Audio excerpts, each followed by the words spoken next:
Masih menghidupkan bagi anda di Malaysia hari ini. Kami ceria sekarang ni. Ceria. Dah kembali ceria sebab kita ada orang yang ceria bersama-sama kita. Betul, positif orangnya. Senyum dari pagi sampai sekarang. Kalau nak cari positivity di pagi hari bersama MHI, inilah dia tempat dia. Bersama dengan Shikin Dangdut. Wow, mesti peminat-peminat luar sana macam, wow, lamanya tak nampak. Kita asyik nampak di media sosial aja. Oops begitu. Jadi macam mana perasaannya kembali di Kaca TV selepas 16 tahun? Ya Allah, Dik tolonglah. Saya sebut. 16 tahun ya. 16 tahun tak masuk TV. Macam mana? Nasib baik muat lagi sikit masuk. Macam dah penuh dah dalam TV.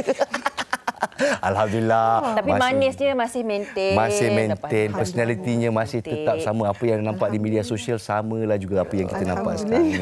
Jadi apa yang saya suka sebenarnya bila Shikin masuk live stream, apa yang kita jumpa kat sini dan apa yang kita jumpa kat live stream memang sama. Sama kan? Sama. Sangat real orang dia. Betul. Janganlah tapi jangan suruh orang balik pula jangan. Itu di situ je. Di sini tak. Okay, ini kita nak cerita sikit tentang perjalanan seni lah. Kan macam mana sampai ke hari ini. Orang mungkin di TikTok ni kita melihat genre dangdut ni dah makin budak muda dah suka kembali. Betul. Lagu Shikin pun dah kembali. Percaya tak? Alhamdulillah lah. Ni satu orang kata perkembangan yang sihat lah. Kan? Dah keluar dah VTT. Tu dia. Jangan tengok. Cerita kita. Dia macam ni sebab actually kita pun dalam nostalgia seni kan. Sebab macam Kak Shikin pun dah over 25 years kot, dah lebih 25 tahun dalam industri ni. Cuma dah 16 tahun ni memang menyepi lah sebab kita tak ada produk baru. Tapi masih mengikuti perkembangan lah. Daripada dangdut naik sampai dangdut tu turun, sampai dangdut tu tiba-tiba datang balik sekarang zaman-zaman budak-budak TikTok ni kan. So Alhamdulillah lah. Satu, kalau sebagai penyanyi dangdut, akak rasa ini satu yang sangat positif dan mengembirakan. Kita kembali ke tahun 1998. Album pertama Shikin Dangdut, Yang kan. Jadi di sana tu pada tahun 1998 saya pun taklah remaja sangat kan, dah tua juga. Dan saya ingat pada masa tu sebenarnya irama dangdut semakin kurang popular 1998 tu. Betul. Jadi mungkin apa sebab dia?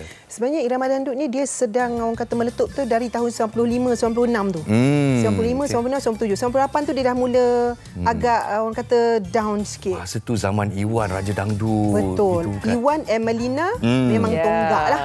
Queen and King lah masa tu. Tapi ini akak Shikin rasa lah. Ni sebab ada sesetengah pihak yang mungkin kurang menghargai irama dangdut tu sendiri. Sebab mendiskriminasikan irama dangdut tu berasal daripada negara seberang. Bukan irama Malaysia kita. Jadi mungkin wujud stigma di sana. Ada. Memang sahih lah kaedahnya masa tu akak sedang buat album pertama, album kedua. So kita macam disekat untuk memasuki stesen-stesen radio. Ya ke? Pada tahun-tahun hujung tu lah.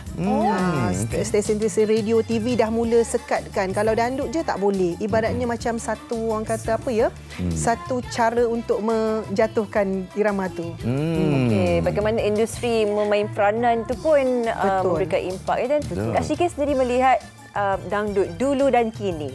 Kini dah makin meriah setiap lagu, semua lagu dangdut. Betul. Kalau kita tengok FYP, kita tengok orang splice video bersama-sama kan. Oi, mesti ada irama dangdutnya. Mesti ada. Okey, dia macam ni tahu. Dangdut tu sebab era dia tu di 90-an kan, pertengahan 90-an, hujung 90-an. Jadi bila sekarang punya dangdut tu dia tak sama. Dia tak sama kan, dia punya lagu, dia punya rentak dia sebab yang sekarang ni dia dah diperbaharui lain lah. Jadi dia punya pure tu tak ada. Macam tahun 90-an dulu pencipta-pencipta kita pun yang berbeza. Pada Kak Shikin senang je. Kalau kita nak comeback dengan dangdut yang lama, kita perlukan pencipta yang lama semula. Maka fahamlah Abang Iwan Syahman memang dia tidak akan buat lagi lagu dangdut untuk artis wanita. Betul.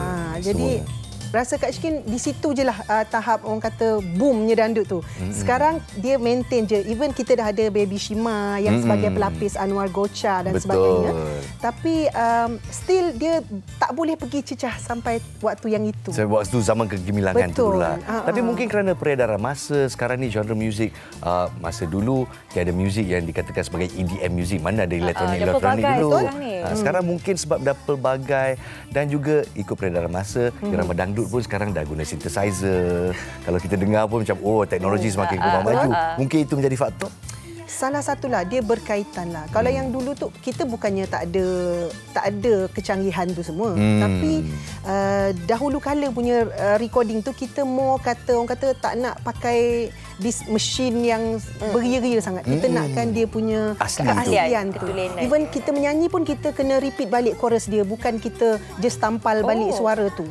Masa zaman saya dalam studio bersama dengan Abang Iwan, so kita tak boleh stop hanya satu verse, lepas tu kita nak top up lagi suara yang sama naik balik verse, tak boleh. So dia nakkan keaslian tu lah. Itulah beza dia Kak Syikin. Wow, dan bila kita dengar suara apa tu Kak Syikin, dia punya itu yang mahal tu bila kita dengar menyanyi dangdut.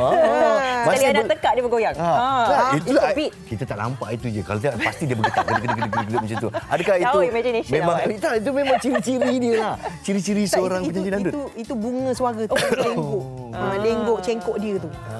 Sebab dangdut tu sebenarnya walaupun orang kata ala dangdut murahan ke irama ke, tapi senang, untuk nyanyinya tu bukan semua orang boleh lah. Betul. Setuju. Kak Syikin, saya nak tanya sebab Akak dah sebut tadi ada yang memberi stigma. Okey, lagu ni macam ni tapi diseling dengan tarian sebegitu dan sebagainya. Dan itu yang macam orang bagi stigma, ada yang tak suka dan sebagainya. Tapi ada juga yang menyokong. Bagaimana Kak Syikin memberikan satu pernyataan sendiri supaya kita boleh menerima dan melihat sisi lain daripada sudut seni dangdut ni? Ada jalan tengah di sana. Okey, dia macam inilah. Macam kalau rock kita ada headbanging. Kalau dangdut memang dia punya orang kata tarian dia tu orang kata gelek. Tapi sebenarnya kalau kita ni orang timur kan, kita ada pembawaan kita masing-masing lah. Kak Syikin tak sebut siapa-siapa artis, tapi kalau kita rasa kita nak dalam keadaan yang agak sopan, kita boleh je gelek dalam keadaan yang sopan. Tak semestinya gelek tu gelek all yang out. Yang terlalu menggairahkan. Betul, yang macam tak sesuai family nak tengok macam tu. Betul. Even Kak Syikin sendiri pun dulu masa free hair dan sebagainya, masa album tu, masa budak, Kak Syikin tak bergelek yang sebegitu sangat. Betul. Kita tengok daripada music video dan sebagainya tak ada. Itu sangat. Yang kita suka tu. Jadi kita macam terpulang artis tu sendiri. Dia nak penampilan dia tu nampak cara macam tu, atau dia nak gelek sekadar mengikut irama tu begitu. Alhamdulillah. Jadi kepada mereka di luar sana yang mungkin berimpian untuk menjadi artis dangdut, jangan khawatir. Anda ikut tata cara anda sendiri untuk mengagungkan irama dangdut. Tepuk dada, tanya selera, kita fikirkan impak jangka masa panjang lah. Betul. Untuk kejayaan masing-masing, kita ucapkan terima kasih Kak Syikin. Terima kasih. Korang awesome sangat. Alhamdulillah. Kak Syikin. Dan sangat-sangat berterima kasih kerana Syikin Dangdut bersama kita di studio MHI pada pagi ini. Dia siap bawa anak-anak ni sekali. Walah, rajinnya. Okey. Terima kasih, kita berehat seketika di sini dan kita kembali dengan yang terkini dan insya-Allah tak adalah sensasi di MHI.